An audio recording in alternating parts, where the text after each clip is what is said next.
Le Crédit Agricole du Finistère vous présente votre programme. Avec le Crédit Agricole, cap sur les événements de l'été en Finistère.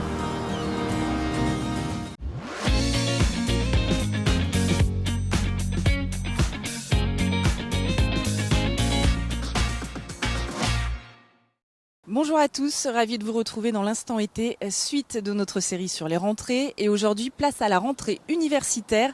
Nous sommes à l'Université de Bretagne Sud, sur le campus de Lorient, et nous allons rencontrer son président. Nous ferons le point sur les nouveautés, les filières en développement, ainsi que la vie étudiante. Mais avant, place à l'actualité bretonne, avec les rédactions de TBO, TB Sud et du Télégramme.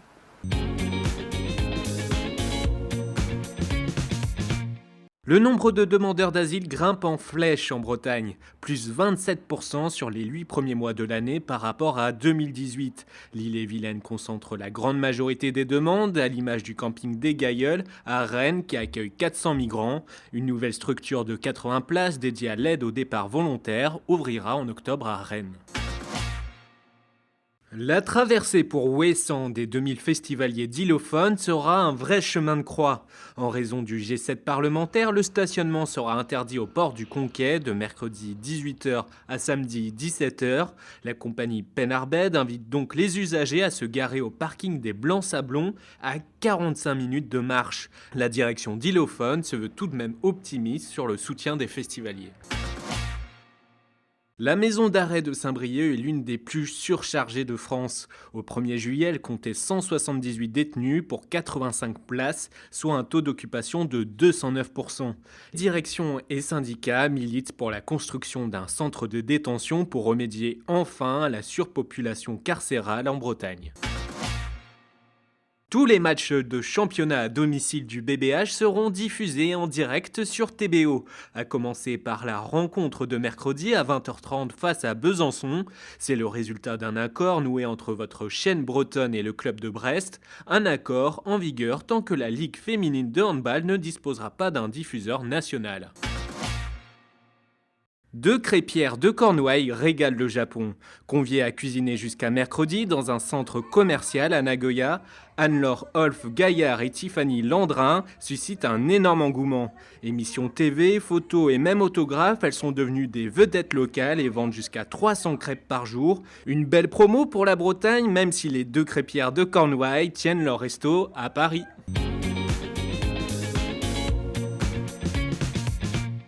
Au rez-de-chaussée, on est sur un étage, s'il vous plaît. État des lieux de rentrée pour cet étudiant. Durant 2 ans, il va vivre à Saint-Brieuc. Pour se loger, il a choisi de louer cette tiny house, une petite maison mobile de 18 mètres carrés. Chaque espace est optimisé, les ouvertures sont nombreuses et les WC sont des toilettes sèches. Moi j'avais déjà le projet d'habiter dans une tiny house, donc j'ai foncé. J'ai envie de vivre de façon un peu plus minimaliste.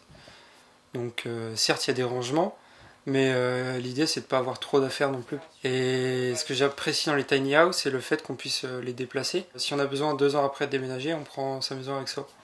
Sur le terrain, 4 autres tiny house sont aussi proposées à la location. Toutes ont pratiquement trouvé preneur. À l'extérieur, des potagers vont être créés et des arbres fruitiers vont être plantés. Ce locataire est venu avec son sac de graines. Alors c'est un projet de vie un peu écologique. Donc, l'idée c'est d'expérimenter, voir ce qu'on peut faire pour trouver des solutions, notamment par rapport au réchauffement climatique, et aussi pour créer du lien social entre les voisins. À l'initiative de ce projet, une briochine travaillant à Paris, Aurélie Moy, c'est la petite fille de la famille Moy qui détient une centaine de logements étudiants à Saint-Brieuc. Depuis qu'elle est jeune, elle était toujours passionnée par la nature, par les animaux, elle est très, très proche de la nature. Là, non, je n'ai pas été étonnée. Par contre, son projet, il est d'une grande envergure. Ça m'a un peu... Bon, elle va être à la hauteur, j'en suis persuadée. D'ici fin 2020, une vingtaine de petites maisons seront proposées à la location à partir de 450 €, charges comprises. Ce sera alors le premier village de tiny house pour étudiants en France. Il sillonne les rues de Morlaix depuis 2003. Le petit train à la Cordelière parcourt le centre historique de la ville plusieurs fois par jour. Une manière pour locaux et touristes de voir la ville autrement. C'est sympa, surtout pour le faire découvrir à mes petits-enfants. La deuxième fois, là, cette année, que je leur fais découvrir ça. Comme j'habite sur Morlaix, Ça me permet aussi de redécouvrir des endroits peut-être que je ne connaissais pas. Du viaduc à la maison à Pont d'Alès, en passant par une autre maison, celle dite de la Reine Anne, les appareils photos sont de sortie. Ça permet de cibler un petit peu, de voir les choses en général et de cibler ce qu'on visitera après, éventuellement.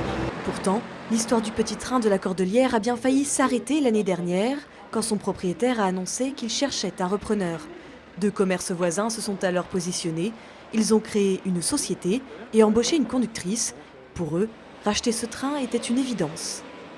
On est commerçants depuis 4 ans sur Morlaix, l'un comme l'autre, et puis on voit les petits trains passer, et c'est vrai que c'est sympa, on voit les gens qui montent dedans, les enfants qui sont contents, c'est une sortie un peu familiale, et on voulait que ça se perdure, et surtout garder des activités au centre-ville de Morlaix pour l'attractivité de la ville.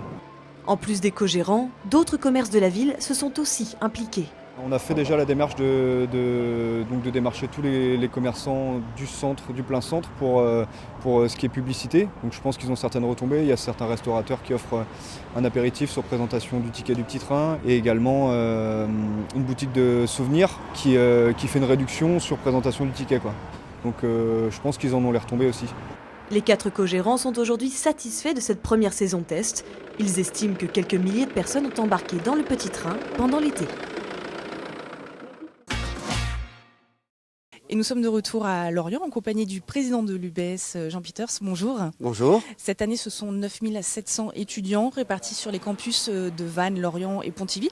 Un effectif en augmentation et qui va continuer à augmenter dans les années à venir. Il y a des domaines d'excellence qui sont très chers à l'université. On parle de cyberdéfense, de génie industriel 4.0, de mer et littoral. Et cette année, il y a aussi de la technologie géospatiale. Est-ce que c'est comme ça qu'on tire son épingle du jeu face aux grosses universités? Est-ce que c'est comme ça qu'on attire des étudiants? Alors, c'est certainement comme ça qu'on existe aujourd'hui. Voilà, on ne peut plus se satisfaire d'être là et d'attendre que les étudiants viennent. Les étudiants, mais aussi les entreprises avec qui vous travaillez, que les collectivités vous soutiennent aujourd'hui. On est vraiment dans un monde qui est marqué par la concurrence, hein, pas forcément économique, mais par la concurrence.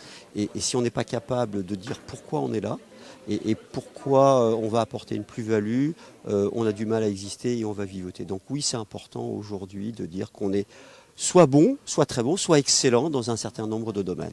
Quelles sont les autres plus-values qu'une université comme la vôtre apporte aujourd'hui sur le territoire ?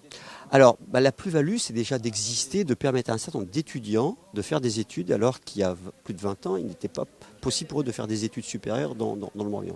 La deuxième chose, c'est que ces étudiants, globalement, ils réussissent mieux que dans d'autres universités. On est toujours dans les premières universités françaises pour la réussite des étudiants.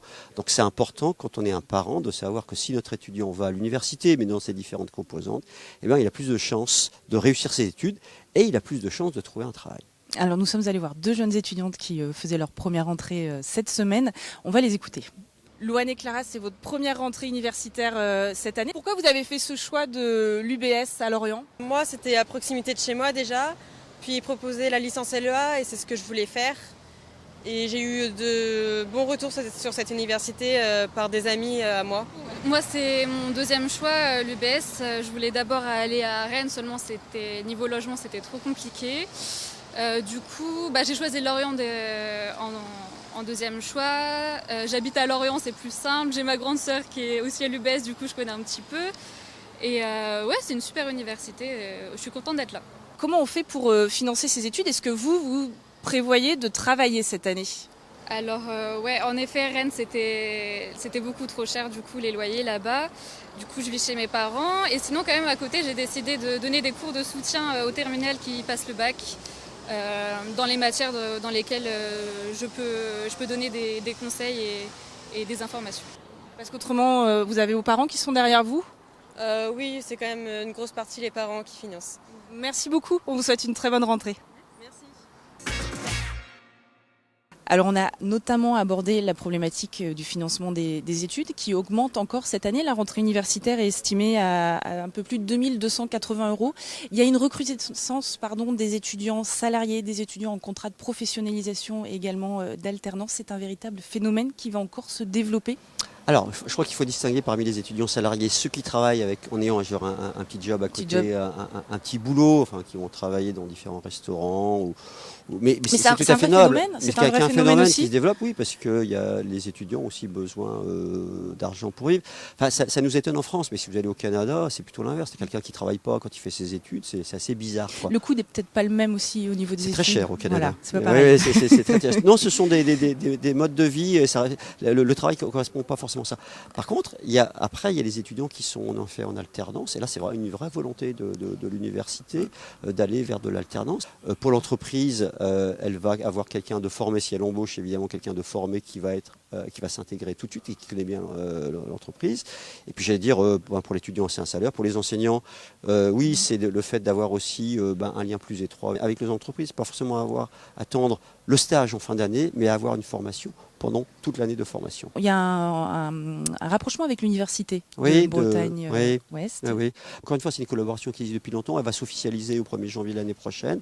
On va voir comment travailler ensemble pour renforcer aussi nos thématiques communes, la mer, la cyber, etc. Donc, on va rentrer dans quelque chose d'un peu différent, qui ne va pas bouleverser fondamentalement notre fonctionnement, mais qui va être intéressant parce qu'encore une fois, on est aussi sur un mode concurrentiel. Ce qui se passe à l'ouest et aussi et à comprendre par rapport à ce qui se passe à l'est de la Bretagne avec l'organisation d'une grande université à Rennes. Merci beaucoup, Jean Peters. Merci beaucoup. Merci à vous de nous avoir suivis. On vous souhaite une très bonne soirée sur les chaînes bretonnes.